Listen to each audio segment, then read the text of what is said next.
Hey, this is Sean from the podcast Thrive, Not Survive. Hey, I promised you to come back from some interesting places. I took a few days off just to, I'm not sure I want to say wind down, but just to travel mostly, actually. But I promise you to come from interesting places. So just are you ready for it? Well, if you are on my podcast just listening, I will describe it to you. But for the people who are viewing it, I just want to keep it a little bit of a surprise. Just look behind me. And there it is. Yeah, it's called the Devil's Tower. Not sure if that's the right name.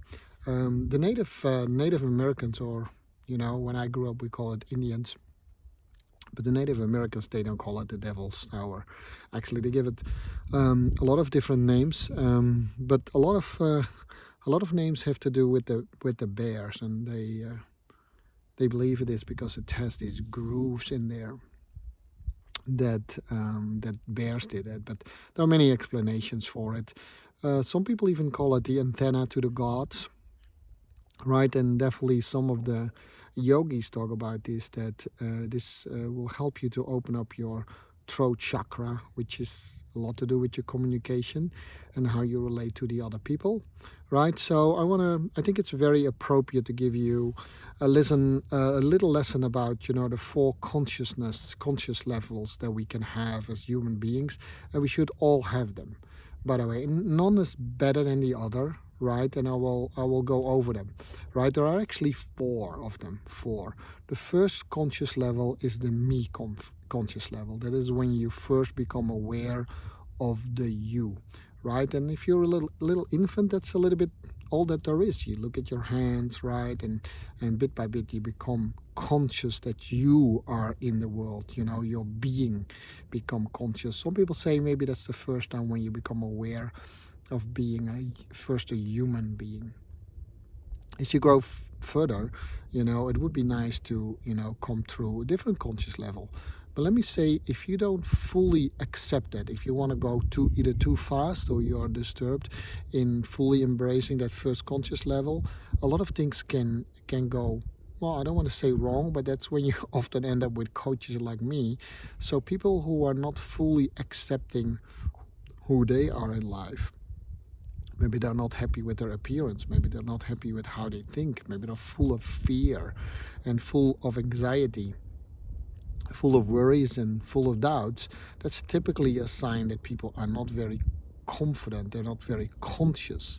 I'm sorry, not very conscious about the first level of conscious, which is the consciousness about me. Who are you, right? And the second conscious, we call that the conscious of the we, or sometimes people call it the conscious of the tribe. So where do we belong in relationship to other people, right? You could easily see if the first one doesn't work, the second actually starts to have problems too. So people with problems in the relationship, don't find a good spot in society, typically, are struggling or still finding the conscious level of the we. And doesn't mean that you can hit not all the other ones, but if it's not like full circle, if it's not like fully grown, it becomes harder, right? So people who have that, they have struggle on the first level, then they start to struggle on the second level too. So let me take that example of fear. So fear easily can change into anger. Anger can easily become a relationship problem. So one causes the other. It's the second conscious level that you have, is the conscious of the we. While I'm doing this, guys, I'm going to turn myself a little bit around as well, so for the people who are viewing this, they can actually see what a magnificent view I have right here, right? You see this? I'm showing this to you for a specific reason, because we're also talking about the third conscious level. And the third conscious level has to do with the consciousness of the earth, right? The consciousness of the earth has, let's put the Devil's Tower back in the picture because it's so pretty. The consciousness level of the of the earth has to do that we can see a lot of things in a holistic way. Now, luckily there are a lot of good people there too, but you can see where it often goes wrong. You're just throwing stuff, back in nature where I'm right now on the street, That means a very low conscious level of the environment you live in, right?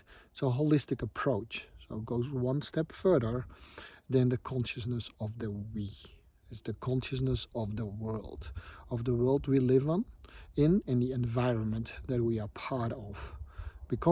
Embracing that would change perspective, of course, all the way down to the other conscious levels. Does that make sense? But you see, people feel sometimes very strongly about one, neglect the others. You know, you need to be wholesome in all three of these conscious levels. The conscious level of we is something that you can clearly see that we are lacking that as a collective. Not pointing fingers here at all, right? We're lacking that as a collective. Strangely enough, if you travel to a place like this, we start to see, wow, that's what culture did to our life. If we can maintain beautiful places like this, but we destroyed so many at other places. Like if you look at our coasts, you know, look at our beaches, you know, there's very little consciousness of the earth. If you think about it, if you look about the amount of plastic that we put out there, if you look about so many things, like if you look about the agriculture, the way we grow food, all these things have to do with the consciousness of the fourth level. Now, before I go to the the third level, before I go to the fourth level, let me tell you also a little bit about how this relates to child abuse victims, right?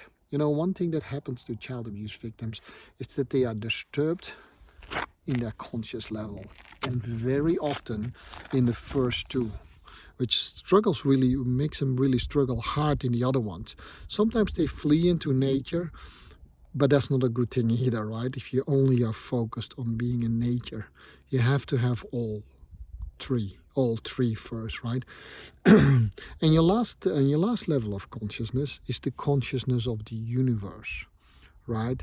It's feeling the grandeur of what's going around, not only on the earth, and that's maybe what I call in my book Broken Silence, is when we tap in the fifth energy level, you know, the divine energy. That's when we tap into that fourth conscious level, you know, of the universe, right? So I'm talking here, it's very quiet, it's very nice, very resonating sounds here in on the Devil's Tower. They call it the Devil's Towers, but you know, normally you would say, hey, why would I go to a place that they call the Devil's Tower? But you know, you can easily feel that that's unfortunately given a name that is so not appropriate of what's happening here.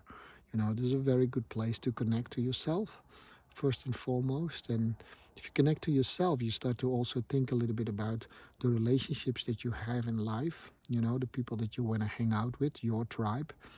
I talked about these things before, but definitely also you start to see, you know, the creation of God, whatever you feel God is, right?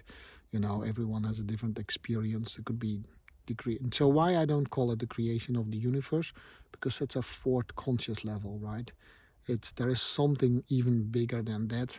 Since I have a little bit puny mind, I call it God, right? You want to call it, it's up to you. But anyhow, so take that lesson home. Think a little bit about it, right? Think about where you feel you are. Are you feeling complete in yourself, with yourself? You know, we always have things to work on, I guess, right? How are you doing with your relationship? Very sore and difficult point for people with a child abuse experience. You know, they have a hard time maintaining relationships. Keep it. If you find a partner in life that is so connected and fills in, you know, all the places that you want, you're very lucky. Is that eternal? It could be eternal. Sometimes it's just for a little while. Sometimes you go along with someone for a little bit and then you have to let each other go. It's just simply how it is, right? Don't take that lightly. Just don't immediately say, okay, that was over, let's go to each other, right? But it could be, right? Child abuse victims sometimes have a hard time to put that in the right perspective, right? Third level, again, is the level of the consciousness of the earth. And just being silent for just a few seconds here. Do you hear that? It's gorgeous. It's gorgeous sounds of silence. Nature's never completely silent. but it is silent at the same time, right? And then last but not least, I was with friends in Wyoming earlier. You could see all these stars in the Milky Way, something we don't even see anymore in most places that we lived because of the light pollution. And it's not to make us feel small. It was not created to feel small. It was created to make us feel of a bigger part, but also understand that everything that we do have a consequences for all the things that we touch, right? Which is a good thing, but it could also be a very bad thing, right? So, all right, that was Sean, this time with a new episode of the podcast Thrive, Not Survive, after child abuse. And I'm doing this from the Devil's Tower. I might record 2 today, so that I can post them in a sequence. This was about the 4 consciousness levels of us. All right? Okay, with that I say bye-bye.